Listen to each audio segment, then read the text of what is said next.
کتنی بڑی شان ہے میرے نبی علیہ الصلوۃ والسلام کی۔ چنانچہ آپ صلی اللہ علیہ وسلم جب اپنی ماں کے گھر میں تھے تو 2 دن تک دودھ نہیں پیا۔ یہ بھی نشانی پچھلی کتابوں کے اندر تورات و انجیل کے اندر تھی کہ جب وہ نبی پیدا ہوگا تو 2 دن تک وہ دودھ نہیں پیے گا۔ 2 دن کے بعد آپ نے دودھ پینا شروع کیا۔ چنانچہ آپ کی حقیقی والدہ تو حضرت بی بی آمنہ ہیں، لیکن آپ کی پرورش کرنے والی جو خوش نصیب عورت تھی وہ حضرت بی بی حلیمہ تھی، جنہوں نے آپ صلی اللہ علیہ وسلم کی مکمل پرورش کی۔ چنانچہ پہلے زمانے کے اندر عرب حضرات کے اندر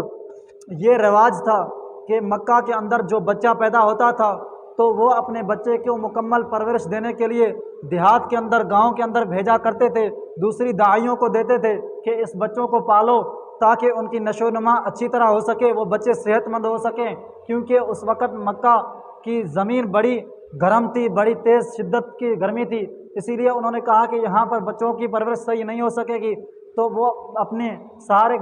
بچوں کو ایک گاؤں کے اندر بھیجتے تھے۔ گاؤں کی دائیاں آتی تھی، وہ معاوضہ لے کر، اجرت لے کر بچوں کی پرورش کرتی تھی۔ تو اسی طرح کی یہ ایک خاتون حضرت بی بی حلیمہ بھی بچوں کی پرورش کرنے کے لیے مکہ کے اندر داخل ہوئی۔ جب اس کو معلوم ہوا کہ شہر کے سارے بچے پہلے دائیوں نے اٹھا کر یہاں سے اپنے گاؤں چلی گئی ہیں، بڑی مایوس ہوئی، لیکن اس کو یہ بات بھی معلوم ہوئی کہ ایک گھر کے اندر بچہ پیدا ہوا ہے جس کا نام محمد ہے، وہ بچہ یتیم ہے، کوئی دائی نے اس کو اٹھانا گوارا نہیں کیا، اگر تم چاہتی ہو کہ اس بچے کو اٹھا لو پرورش کے لیے۔ اس نے سوچا، اپنے شوہر سے مشورہ کیا، آئے تو ویسے بھی ہیں سفر کر کے، لیکن ہماری اونٹنی کمزور تھی، اسی لیے ہمیں کچھ آنے میں دیر ہو گئی۔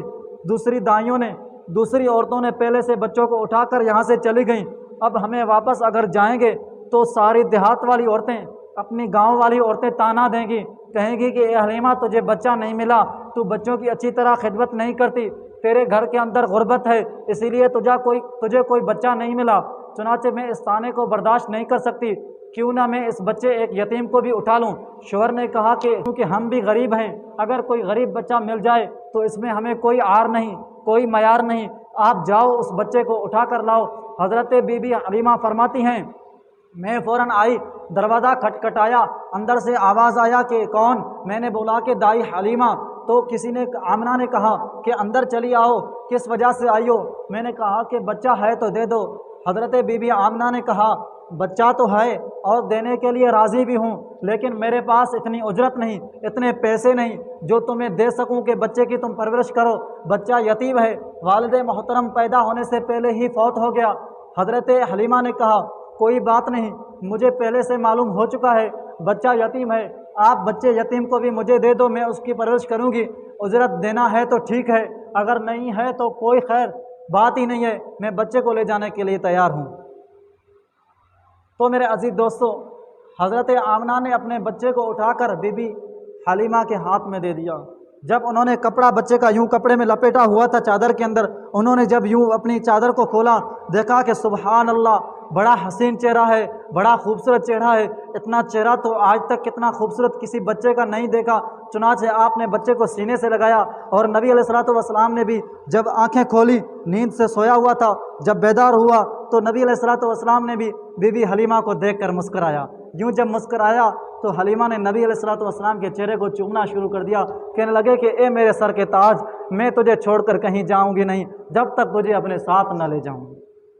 دیکھو میرے عزیز دوستو، اللہ تبارک و تعالیٰ نے نبی علیہ الصلوۃ والسلام کو پیدا تو یتیم کیا، لیکن اللہ تبارک و تعالیٰ نے نبی علیہ الصلوۃ والسلام پر ایسی شفقت و مہربانی بچپن میں ہی کی کہ آپ صلی اللہ علیہ وسلم کو بچپن ہی سے پیار ہی پیار مل رہا ہے۔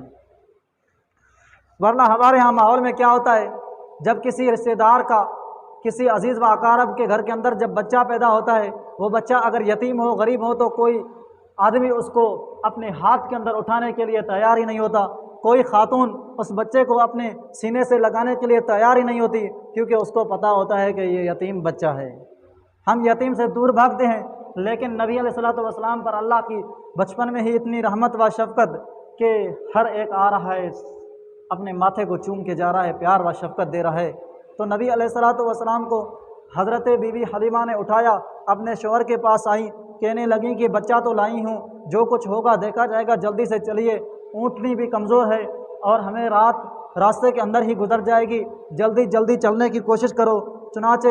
بی بی حلیمہ کا شوہر اونٹ پر سوار ہوا، پیچھے حضرت حلیمہ بیٹھ گئیں۔ اونٹ کو جب اٹھایا تو اونٹنی اس طرح تیز چلی، جو پہلے دائیاں آئی تھیں بچوں کو اٹھا کر جا رہی تھی، تو بی بی حلیمہ کی اونٹنی ان اونٹنیوں سے بھی اور زیادہ آگے ہو گئی۔ ساری دائیاں، ساری خواتین حیران ہو کر دیکھ رہی تھی اور ایک دوسرے سے کہہ رہی تھیں کہ بتاؤ تو صحیح آج حلیمہ کو کیا ہو گیا ہے، آج اس کو کون سی تیز رفتار کی سواری مل گئی ہے کہ ہمارے پیچھے آنے والی تھی، ہم سے بعد میں آئی لیکن آج ہم سے بھی آگے جا رہی ہے، ایسا کیا کرامت ہے اس کی؟ تو انہوں نے کہا ہمیں تو معلوم نہیں، جلدی جلدی چلتے ہیں اپنے گاؤں کے اندر، حلیمہ سے پوچھ لیتے ہیں۔ بتاؤ بی بی حلیمہ، تیری اونٹنی کے اندر ایسا کون سا پاور تھا کہ سب سے پہلے تو گاؤں کے اندر پہنچ گئی؟ حلیمہ نے گاؤں کے اندر آ کر بتایا کہ یہ ساری کرامات، یہ ساری کرشمے میرے نہیں بلکہ اس بچے کی وجہ سے ہیں۔ جب میں نے اس بچے کو اپنے اونٹ پر بٹھایا تو میرا اونٹ اس طرح چلا گویا کہ تمہارے اونٹوں کو بھی پیچھے چھوڑ کر چلا گیا، اور میں جب گھر پہنچی تو میری بکریاں ساری کمزور تھیں، ان کے اندر تھنوں میں دودھ بھی نہیں ہوا کرتا تھا، کوئی چھوٹا سا بکری کا دودھ کا پیالہ جو لے جاتی تو وہ بھی پورا نہیں بھرتا تھا۔ چنانچہ جب میں نے اس بچے کو گھر لایا، شام کا ٹائم تھا، میں نے جب اپنا برتن اٹھایا، اپنی بکریوں سے دودھ نکالنے کے لیے گئی، دیکھا کہ بکریوں کے سارے تھنوں دودھ سے بھرے ہوئے ہیں۔ میں نے برتنوں کو دودھ سے بھرنا شروع کر دیا، ایک برتن بھر گیا، دوسرے کو اٹھا کر لائی وہ بھی بھر گیا، پھر میں نے تیسرا برتن لایا وہ بھی بھر گیا، اسی طرح کرتے کرتے سارے گھر کے برتن دودھ کے بھر گئے۔ میں نے گاؤں والوں کے برتن بھی اٹھائے، اسی طرح دودھ میں نے سارے گاؤں کے اندر بانٹ دیا، لیکن بکریوں کے تھنوں میں دودھ اتنا ہی تھا جتنا پہلے موجود تھا۔